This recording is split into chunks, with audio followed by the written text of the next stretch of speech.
العربیہ میں شائع ہونے والی رپورٹ کے مطابق 2 سال سے آنکھوں کی روشنی سے محروم نابینا نوجوان کی بینائی عید الاضحیٰ کے دوسرے روز مسجد میں نماز مغرب کی ادائیگی کے دوران بحال ہوئی جب وہ حالت سجدے میں تھا۔ مقامی میڈیا کے مطابق جامع مسجد عمر بن عبدالعزیز میں نماز مغرب کے دوران نابینا احمد قداری کی آنکھوں کی روشنی اچانک لوٹ آئی۔ الجزائر کے چینل النہار کو دیے جانے والے انٹرویو میں نوجوان نے کہا کہ اللہ تعالیٰ نے عید کے دوسرے دن مسجد کے اندر میری بینائی بحال کر دی، حالانکہ میں صحتیاب ہونے کی امید کھو بیٹھا تھا۔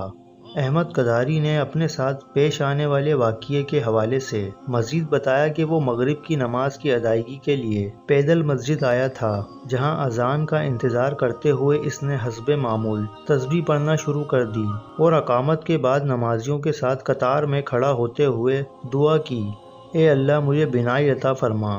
احمد قداری نے مزید بتایا کہ تیسری رکعت میں جب سجدے سے سر اٹھایا تو بے ساختہ آنکھیں کھولنے پر مسجد کا قالین دکھائی دیا جس کا رنگ پیلا تھا، پھر مجھے سامنے کی ہر چیز صاف دکھائی دی۔ اس کا کہنا تھا کہ پہلے تو مجھے یقین نہیں آیا کہ کیا ہوا ہے۔ حیرت سے ایک نمازی کا اپنی جانب والا ہاتھ پکڑ لیا اور اسے دیکھ کر سوچا کہ سچ مچ میری بینائی واپسی آ گئی ہے۔ اس دوران دیگر نمازیوں نے دوسرا سجدہ کرنے کے بعد تیسری رکعت مکمل کی اور میں حیران ہی تھا کہ یہ سب کیا ہو رہا ہے۔ قداری نے کہا کہ نماز مکمل کیے جانے کے بعد میں نے جس نمازی کا ہاتھ پکڑا تھا اس نے مجھ سے پوچھا آپ کو کیا ہوا ہے؟ میں نے اسے بتایا کہ میری آنکھوں کی بینائی واپس آ چکی ہے اور میں اب دیکھ سکتا ہوں۔ یہ سن کر وہ بھی بہت حیران ہوا اور پھر جا کر امام مسجد کو بتایا۔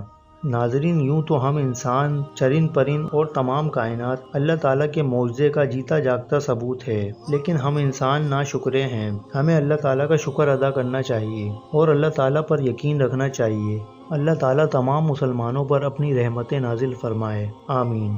ناظرین، مزید ایسی معلوماتی ویڈیوز دیکھنے کے لیے ہمارے یوٹیوب چینل رمضان خان انفو کو لازمی سبسکرائب کریں اور بیل آئیکن ضرور پریس کریں۔